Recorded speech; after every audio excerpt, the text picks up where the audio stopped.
Auburn Blitz is now on the air, your daily look into what's happening in Auburn athletics. With your host, Andy Graham, Brett Pritchard, Randy Lee, War Eagle.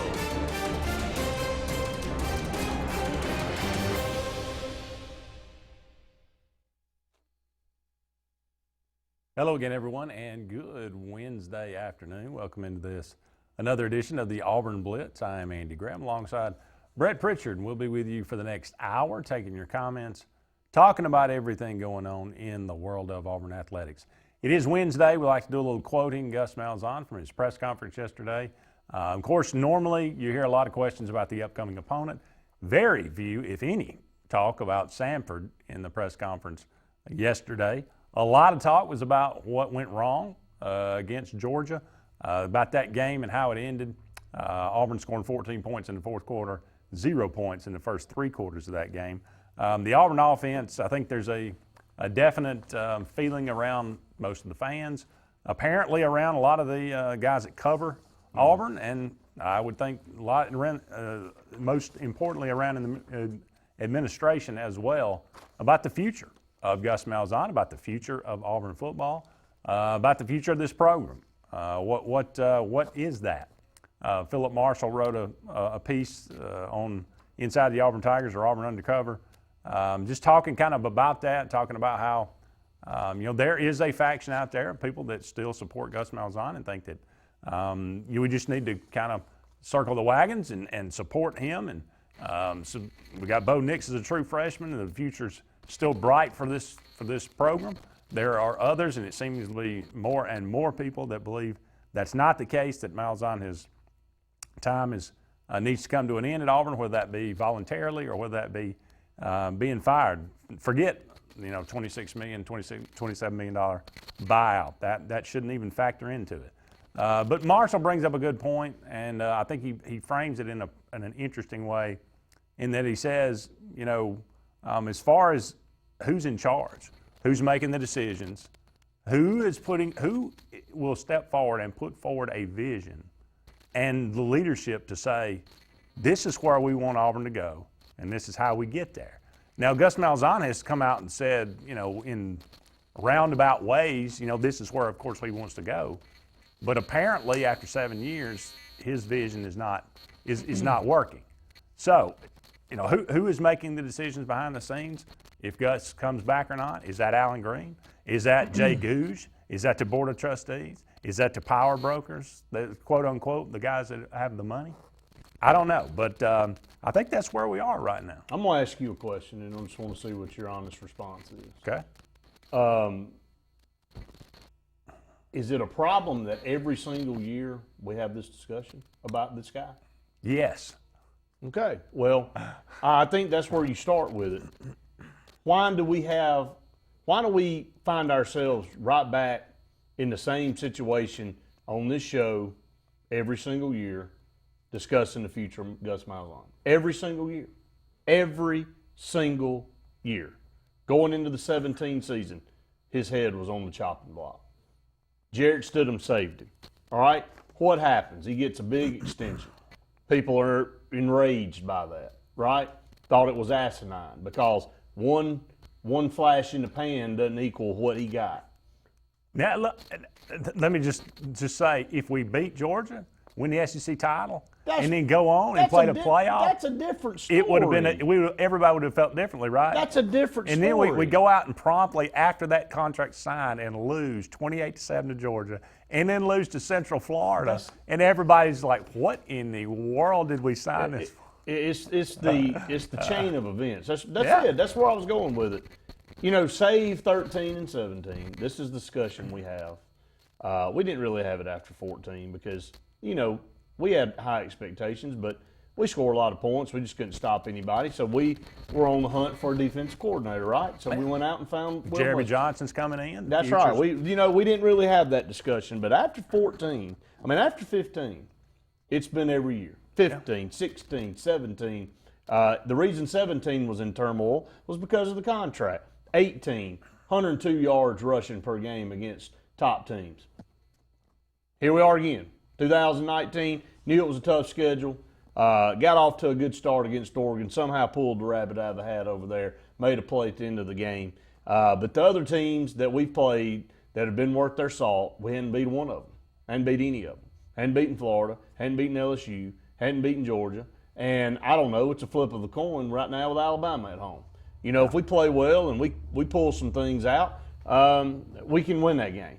What does that say? Does that cure everything if you're an Auburn fan? No, it doesn't for me. Alabama's beat up. They're without their starting quarterback. It's still a win over Alabama if you're an Auburn fan, and vice versa. And some fans in this state, both Alabama and Auburn, don't care who's playing for the other side as long as their side wins. I get that. But in the scheme of things, Auburn will be 9-3. They'll go to a good bowl game. And I don't know, they'll probably draw out a Wisconsin or a Penn State or somebody like that in the Citrus Bowl or the, whatever bowl, the Outback Bowl. And I don't know how that'll turn out, but let's just say they go on and lose that bowl game. So it's 9-4 with a win over Alabama and a win over Oregon. Nobody's firing Gus Malzahn. He's not going anywhere because the schedule was tough. But again, we have seen a big enough sample size of what he is. We said this after 14. We said it after 15. Who is the real Gus Malzahn? Is he the guy that coached the team to a national championship within 13 seconds of a national championship in 13? Or is he more of a 7-5, 8-4 guy? Well, obviously you do the math on it now. You average all his wins. He's a 7-5, 8-4 coach. That's just who he is. He's not ever going to lose. He's not ever going to be any worse. Not ever going to be any better. He's going to win a game here and there that he's not supposed to, and he's going to lose a game a la Tennessee last year that he's not supposed to lose. But for the most part, he's going to beat the Ole Misses and the Mississippi States and the Arkansas and those. But against Georgia and Alabama and LSU and Florida and all that, he's going to win one out of every 4 or 5. That's the math shows. Well, the problem with Gus is it's not clear cut. You know, I mean, with Gene Chizik, when things went bad, it was clear that it was just, a change had to be made. You know, you go back to Tommy Tuberville. After 10 years, that 2008 season, we changed the offense. It just didn't work out. Things were kind of a disaster. It had come to that point. I think it became obvious to everybody. With Gus, think about this, Brett, for a second. If, and it's a big if, but if Auburn beats Alabama Saturday, Gus would be 3-4 versus Saban and Alabama. And in the greatest, you could arguably say this is the greatest 7-year stretch in Alabama history, and Gus would be 3-4 against them. Now, all what you said is absolutely true. And you can go back and you say, well, we did this, things worked out. We went on that run in 13. We went on that run in 17. Clearly it's possible. Clearly we can do it. And that's why it's so maddening. I think that's why it's not so clear cut. You just say, this is he must go because of this. There's always a counter argument. He's again. I'll go back and repeat. It's exactly what I said. He's 8-4, 7-5. Win a game here and there, lose a game here and there that he's not supposed to lose. Win one. He's supposed to win one every once in a while. He's supposed to win. There is no clear-cut answer.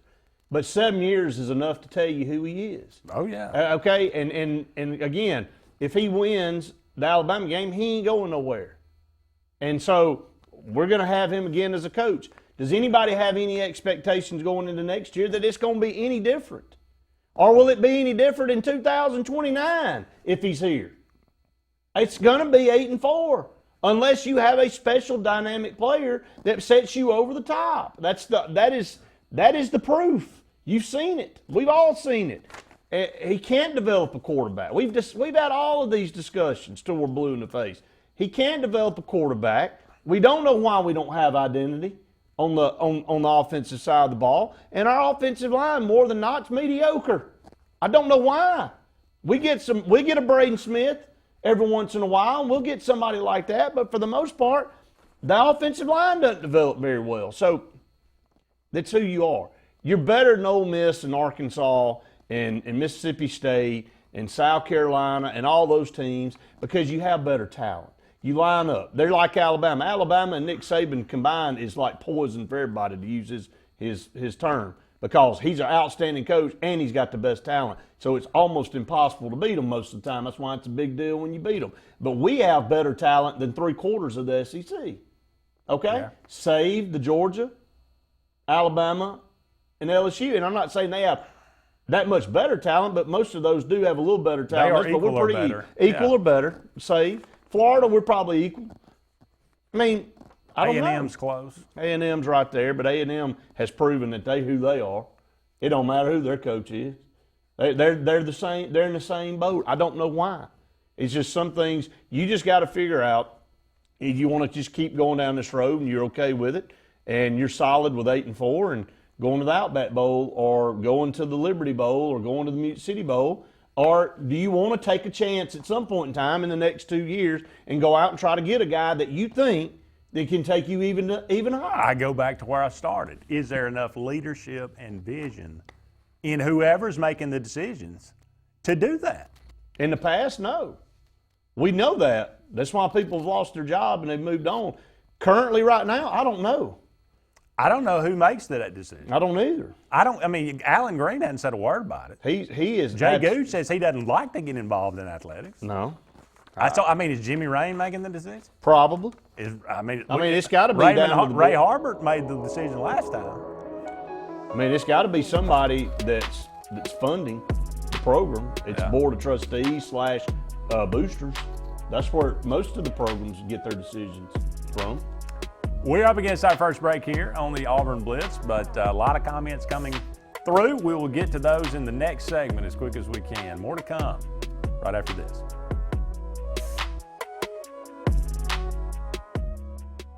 The Prestige Selection at Gill's Auto Sales in Opelika has the largest selection of prestige cars, trucks, and SUVs in Central and East Alabama, all with financing available, little to no money down, and extended warranties. Get pre-qualified in under 2 minutes, online or from your mobile device at GillsPrestigeOnline.com. It's the Prestige Selection at Gill's Auto Sales, 1430 Gateway Drive in Opelika.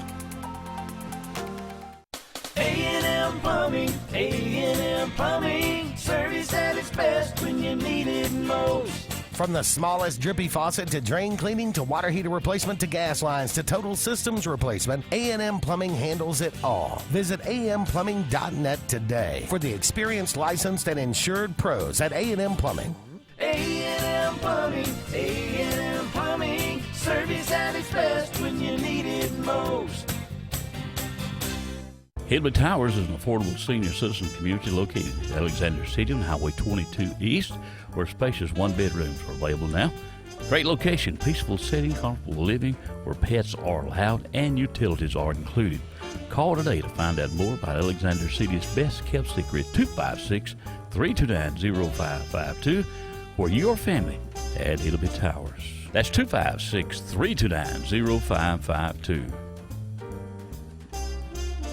Finding a job might be tough, but starting your new career has never been easier. Wellborn Cabinet in Ashland has a wide array of career opportunities with benefits. General labor production, skilled cabinet builders, product assembly line, shipping, over-the-road truck drivers, clerical, marketing, security, daycare, office clerks, and so much more. Apply in person, 38669 Highway 77 South in Ashland, or online at wellborn.com. Building cabinets, building careers, and building our community. WOTM, your new home for high school sports in Alabama. The road to Jordan-Hare goes through WOTM every Friday night with live playoff coverage. Tune in to WOTM this Friday for the Class 7A South semifinal. Auburn traveling to Phoenix City to take on the defending state champion Central Red Devils. The broadcast will also feature live in-game highlights and updates from the 7A North semifinal featuring the Hoover Bucks and the Thompson Warriors. Stay with WOTM December 4th through 6th for exclusive TV coverage of the Super 7 live from Jordan-Hare. Heritage South Credit Union in Alexander City is your community credit union, and they have been for over 80 years. Heritage South Credit Union proudly serves Tallapoosa, Coosa, Lee, Chambers, Randolph, and Chilton counties. From checking to business accounts, to share savings to club accounts, to their kids club and investments. Visit them online at myhscu.com. Heritage South Credit Union, your community credit union for 80 years. Federally insured by NCUA. Alex City Marines, located on Cherokee Road in Alexander City, and the Yerkes invite you by to see what they have available today. The 2020 Manitous and Landaus are in, and boy, are they gorgeous. Also, some great deals on demos. Take advantage of that while they last. Alex City Marine also is doing shrink wrapping, storage. Get in line now. In fact, call this number, 256-215-FISH. Alex City Marine, Alex City. Now available for the first time since 2005. Take to the road like you own the company or like you work for it. With Employee Pricing Plus at the Black Friday sales event going on at Bice Motors. Save up to $7,435 on 2019 Jeep Renegade, Compass, and Grand Cherokee. Save up to $12,000 on 2019 Ram trucks in stock. This Black Friday is going to be big. Shop now during the Black Friday sales event at Bice Motors in Alex City.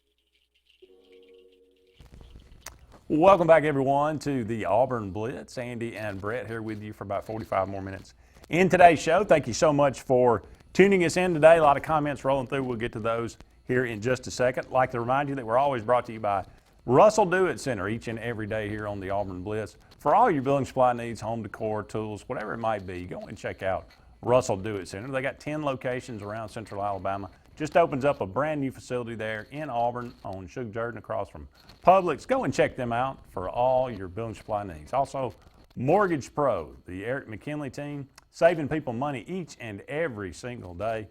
Now's a great time to look into refinancing your mortgage.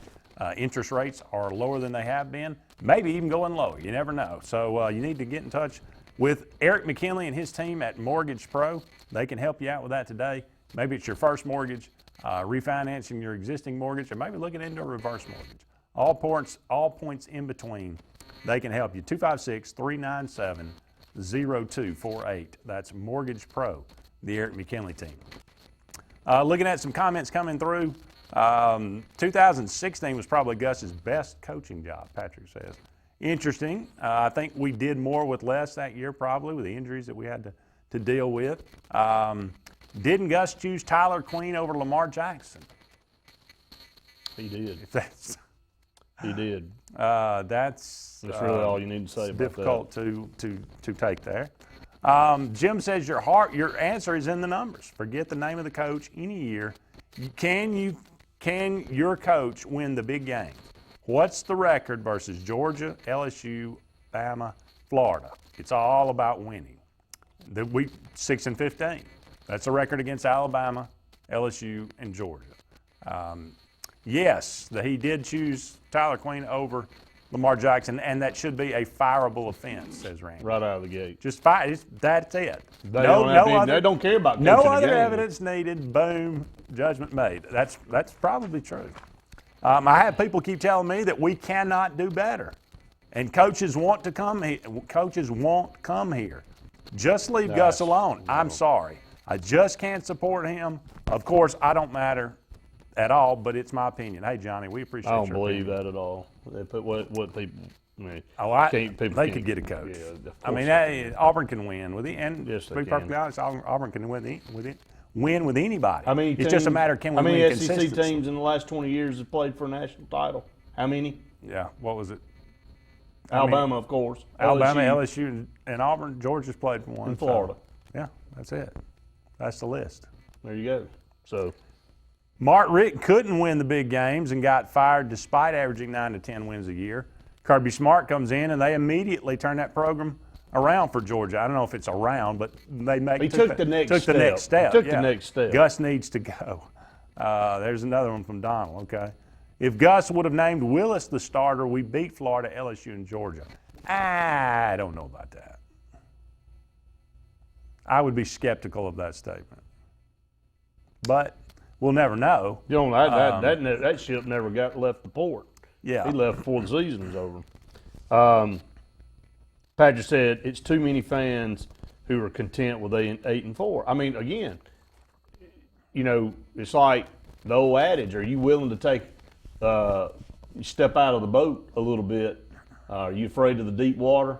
If you are, then you want to sit in the boat and be comfortable at 8-4, but you know you're never going to get any better than that. Then that's fine. But those that want to try to take the next step, that have tasted what it's like to be at the top of the mountain, want to try to get back there. And currently, the path that we're on doesn't allow us to do that. So Ronald said beating Alabama is not enough. I believe that Auburn fan base is evolved. We want championships.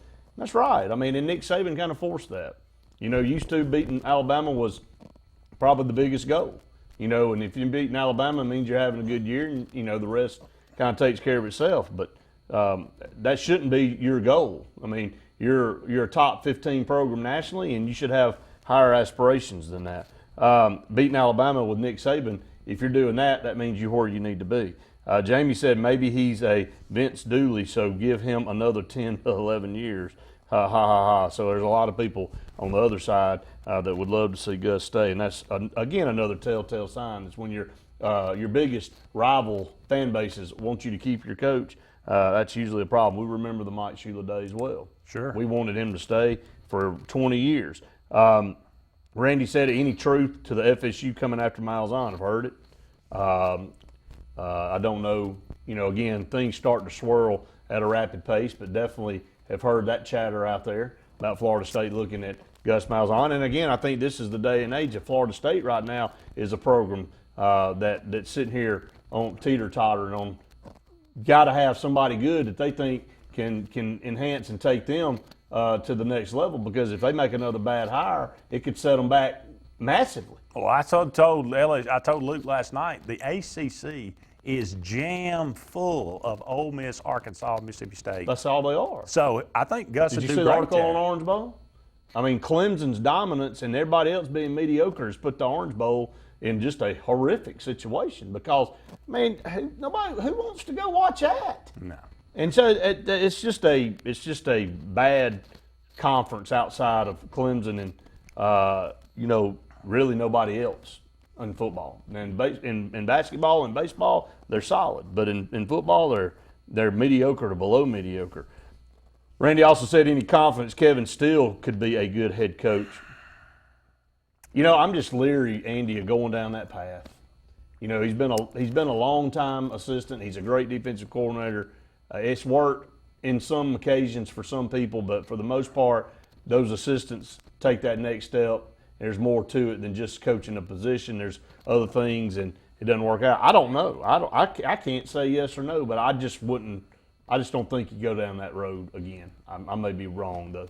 Yeah, I mean, it would have to be he takes over in an interim way, you know, for much like a Matt Luke. If we got backed into a situation where he had to take over for a year, I mean, and you'd see how he did. He'd do it. But I'm just, if that's the route we're going, it seems very Auburnish to do that. How long did it take Dabo to make Clemson competitive? 5 to 7 years. In year 5, you really started to see Clemson turn the corner. And then after that, you know, it's kind of been where they've been since then. Yeah. So Gus is finishing year 7. This is finishing year 7. Finishing year and 7. And the offense is a work in progress. And next year's, there's no way you can look at next year's team with the returners coming back. What you're losing on defense and what you got on offense, that you can say it's going to be a better year. Just can't. Well, we got to get to a break. All right, we'll go and we'll take a break. We'll come back and we'll run down some more of Gus Malzahn's comments from yesterday right after this. At Mortgage Pro, we won't be able to finance a new car or new boat. We can't open you a checking account. Mortgage Pro specializes in mortgage loans. If you're looking to purchase a new home or refinance your current home, the only way to go is Mortgage Pro. We can close in 15 days or less. We can offer the best rates in the mortgage industry, and we can waive appraisal fees on any new loan from September 1st until December 31st. Call Mortgage Pro today. So, you may not know it, but you've seen our work everywhere. For a combined 50 years, SignSource has been Central Alabama's premier option for all your sign needs. Custom signs for your business, club, or organization. Wraps and decals for your vehicle or boat. Full-color banners for your big sale, or a photo collage on canvas for grandma. All with fast, friendly, prompt service. Check out our website at signsourcenow.com. 888-533-6758. Go straight to the source. SignSource. Growing your business isn't just one thing, it's a million little things. Should you lease, rent, or own? How fast can you get that part? Does it fit the budget? That's what your local Cat dealer is here for. With expert advice, flexible financing, and industry-leading equipment, you can get the job done, day after day. Visit ThompsonCat.com, your compact equipment provider. I am Lisa McClendon from Country Financial, and I have spent years in our community helping people protect their homes, cars, and lives. I am proud to be a member of the 2018 National Championship Team and a National Advisory Council member for Country Financial. Complete financial security does not end with just insurance. I am also here to help you plan for your financial future. Together, we can help you set up a step-by-step plan to reach financial security. Let's talk soon.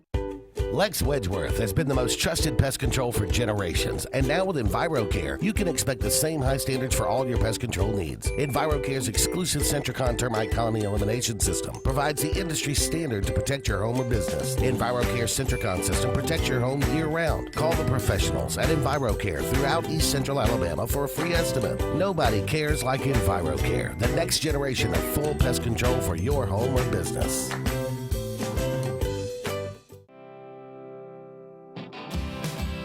Hey Realtors, do you know about LMG Ad Agency? We build your brand and help sell your properties or a unique lifestyle so you can focus on your clients. We focus on professional photos, videos, aerial photography and videography, and commercial real estate. We'd love to tell your story. Contact us today at 256-392-4250 or visit our website at lmgadagency.com. Find everything you need for the perfect outdoor living space at Russell Do-It Center, like the Fire Rock Outdoor Conventional Fireplace, smartly designed masonry systems that are easy to install and are less than half the cost of a scratch-built brick and mortar fireplace. Weber Grills, the best outdoor gas, electric, and charcoal grills, which always come pre-assembled. Yeti Coolers, premium coolers and accessories that are the ultimate in design, performance, and durability. Russell Do-It Center, experience and knowledge from the pros.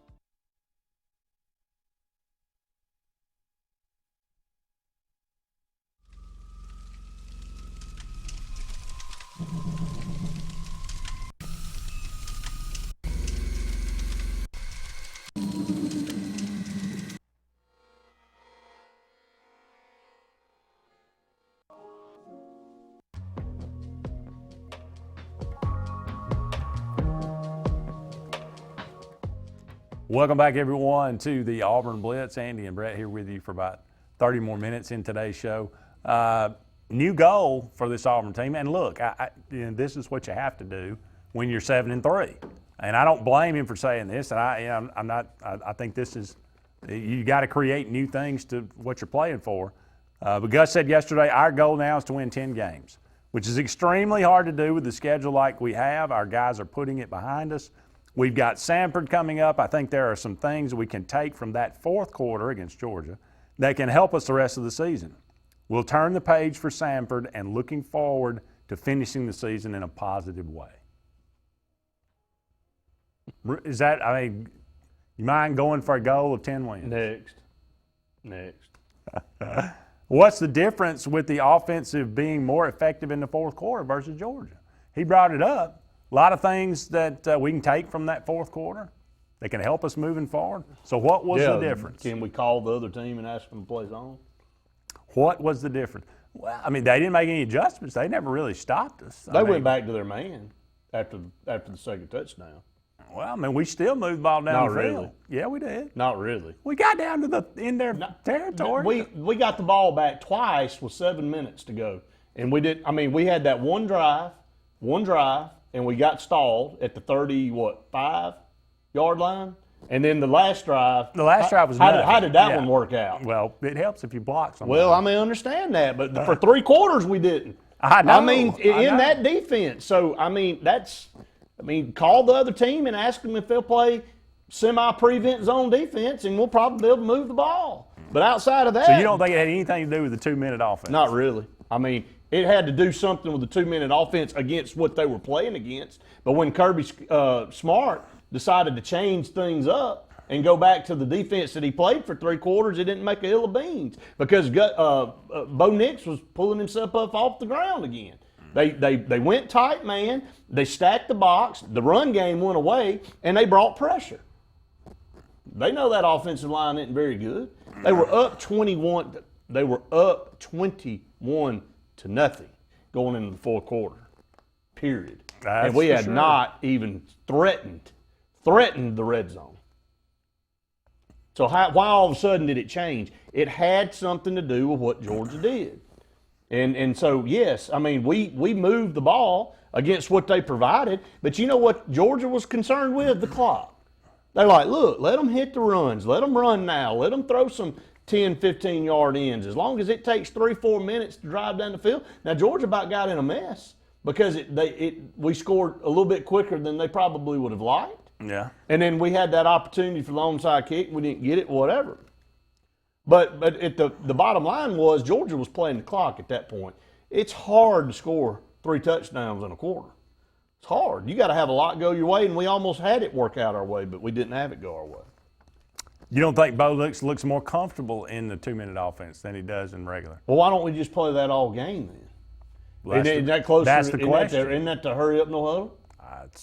Isn't what- that where he's the best at? That's Well, what I somebody thought. needs to ask him the questions. They did. And he don't answer them. No. But he doesn't answer them. It goes back to the identity crisis that he has. We can see what he's best at, but he don't do it.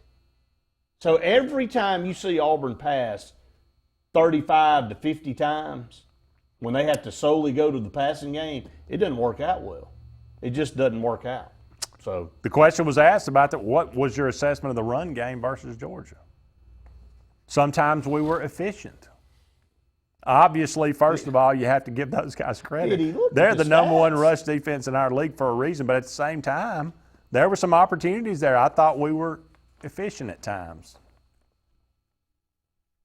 When were those times? 84 yards total rushing? You know when they got most of those 84 yards? In those 2 drives that they scored, where they backed off. And they had people playing 15 to 17 yards off the line of scrimmage. So Ed says Gus was not very comfortable yesterday at the press conference. He is a defeated coach. Well, no kidding. Maybe he looks like a coach that realizes he doesn't have answers. Is that what we're saying? Well, he's his own worst enemy. We've said this 100 times. You have, I have, Randy has, up here. Why doesn't he do what he knows he's good at? That's all anybody's asking. If he's going down with his best effort, I don't think people would still question him, but they wouldn't be doing what they're doing now. It's the recruiting. It's the combination of players. It's the predictability on offense. It's why ain't any of that change? Why do you know that every time you go on a 2-minute offense, you have more success? Why are you not doing that more? Yeah. He won't answer the question.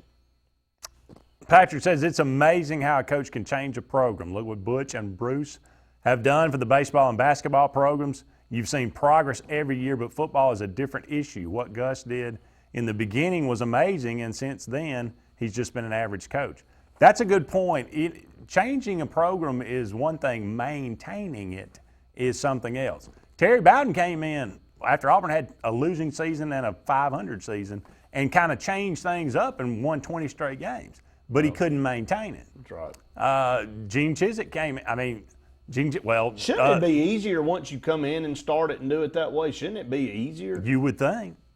Than trying to build up to Malzahn turned around the biggest turnaround in college football history. I know he did. And it's gone downhill since. It is a good description. That's why there are only a few guys out there that can and have figured out how to maintain that kind of success over a long period of time. You know, and there just aren't a lot of guys out there like there's that. There's no reason that Georgia team should have been up 21-0 on you in your home stadium. No. They're nowhere near that much Not better. if you had 2 weeks off for sure. And they're not that much better than us, man. I mean, talent-wise and what they got. I mean, Jake Fromm completed 13 passes, man, out of 28 attempts. And 3 of them were touchdowns. So Gus put us in a bad situation before halftime. You said it. You looked at your brother and told him we lost. Yeah. Right there. I felt just a bonehead call. How many times did we move the ball all afternoon? And now all of a sudden we're just going, with 2 timeouts, call one and try to hold them and let that grenade launcher punter shoot one down inside the 20, and we're going to try to drive down with a minute and send Anders Carlson back maybe up there 20 to shank seconds. another one. To shank another one? Yeah. Is that what the plan was? Yeah, apparently. Up against the break. Don't go anywhere. We'll be back with more of the Auburn Blitz right after this.